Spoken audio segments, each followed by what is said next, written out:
여러분, 혹시 이런 생각해 보셨나요? 한 나라, 그것도 미국 같은 강대국의 외교 정책이 어떤 지역에선 완전 즉흥적인 것 같은데 다른 곳에선 또 엄청나게 체계적이라는 거예요. 오늘은 바로 이 상반된 두 얼굴, 그 뒤에 숨은 이야기를 한번 파헤쳐 보겠습니다. 그니까요. 한쪽은 정말 예측 불가능한 혼돈 그 자체고 다른 한쪽은 아주 차분하고 질서정연해요. 이게 어떻게 같은 행정부의 외교 정책이라고 할 수 있을까요? 이 질문이 바로 오늘 우리가 풀어야 할 가장 큰 숙제입니다. 자, 그럼 먼저 그 혼돈의 무대부터 한번 들여다볼까요? 바로 이란입니다.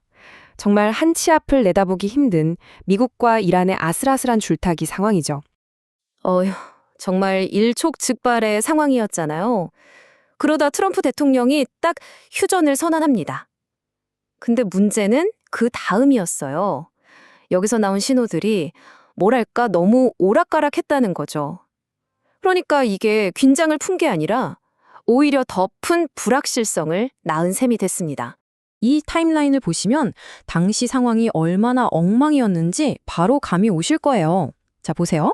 대통령은 무기한 휴전이라고 했어요. 무기한요. 그런데 갑자기 언론에서는 아니다. 3일에서 5일 정도 시간을 줄 거다. 이런 보도가 나와요. 심지어 대통령 본인이 다른 인터뷰에서는 36시간, 아니 길어도 72시간이면 끝난다고 말합니다. 이게 뭐죠? 무기한이 순식간에 3일이 돼버린 거예요. 완전 롤러코스터죠. 그런데 여기서 끝이 아닙니다. 이 보도들이 막 쏟아지니까 백악관 대변인이 딱 나와서 하는 말이 그거 다 사실 아닙니다. 대통령이 시한 정한 적 없어요. 라고 공식적으로 부인해버려요. 아니 그럼 도대체 누구 말이 맞는 건가요? 상황이 더 복잡해지고 완전히 안개 속으로 빠져드는 거죠. 이런 혼란 속에서 이란은 당연히 황당했겠죠. 이란 쪽 협상 대표는 아니 지금 우리 바다를 다 막아놓고 휴전이라니 이게 무슨 의미가 있냐면서 아주 냉소적인 반응을 보입니다. 뭐 당연한 반응일 수도 있겠네요. 진짜 합의까지는 갈 길이 멀어 보였죠. 자, 그럼 이제 장면을 확 바꿔보겠습니다. 이란의 그 혼란스러운 분위기랑은 정말 180도 다른 곳, 바로 한국으로 가볼게요. 여기서는 아주 체계적이고 신중하고 또 장기적인 계획이 착착 진행되고 있었거든요. 이 이야기를 이해하려면 먼저 이 개념부터 알아야 합니다. 바로 전시작전 통제권, 줄여서 전작권, 영어로는 오피콘이라고 하죠. 쉽게 말해서 전쟁이 났을 때 한미연합군을 누가 지휘하느냐 하는 권한이에요. 지금은 미국이 가지고 있는데 이걸 한국으로 넘겨주는 계획이 진행 중인 겁니다. 아주 중요한 문제죠. 그리고 바로 이 숫자가 모든 걸 말해줍니다. 2029년 1분기. 그냥 막연한 목표가 아니에요. 미 의회 청문회에서 공식적으로 나온 전작권 전환 조건을 모두 충족시키기 위한 구체적인 목표 시점입니다.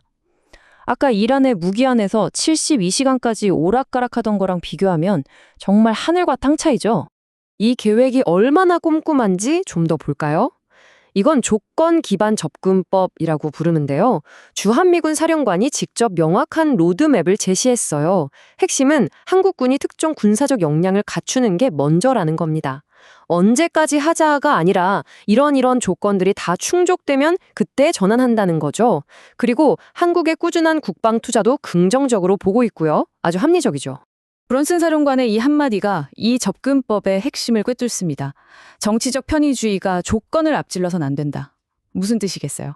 정치적인 이유로 혹은 누가 대통령이냐에 따라서 서두르거나 미루지 않겠다는 겁니다. 오로지 군사적인 준비 상태, 즉 조건이 충족되었을 때만 진행하겠다는 강력한 의지를 보여주는 거죠. 자, 지금까지 우리는 완전히 다른 두 가지 장면을 봤습니다. 혼돈의 이란, 그리고 질서의 한국. 이제 이 둘을 나란히 놓고 한번 비교해보죠. 이 대조적인 스타일에서 미국의 진짜 전략이 드러납니다. 이 표를 보시면 한눈에 들어오죠. 먼저 이란을 볼까요? 속도는 긴급하고 예측이 불가능해요. 시한은 무기한이었다가 72시간이었다가 막 널뛰기를 하고요. 고압적인 벼랑 끝 전술로 단기적인 협상을 이끌어내려는 게 목표죠. 반면에 한국은 어떻습니까? 아주 신중하고 장기적으로 접근하죠. 2029년 1분기라는 명확한 로드맵이 있고요. 정치적 변수보다는 조건을 따지는 아주 안정적인 계획을 세웁니다. 목표도 동맹 관계를 더 발전시키는 거고요. 적대국과 동맹국을 대하는 방식이 이렇게나 다른 겁니다. 자, 그렇다면 이 두 가지 전혀 다른 접근법, 이 두 개의 무대를 통해 우리가 알 수 있는 건 뭘까요? 이게 앞으로 미국의 동맹 관계나 외교 정책 전반에 어떤 의미를 갖게 될까요? 그래서 마지막으로 여러분께 이 질문을 던져보고 싶습니다. 이렇게 상대가 누구냐에 따라 완전히 다른 카드를 꺼내드는 것. 이게 과연 상황에 맞는 영리한 대처, 즉 전략적 유연성이라고 봐야 할까요? 아니면 도대체 종잡을 수 없는 예측 불가능성이 오히려 세계 무대에 더 큰 위험을 가져오는 건 아닐까요? 정답은 없습니다. 이 부분에 대한 판단은 이 내용을 들으신 여러분 각자의 몫이겠죠.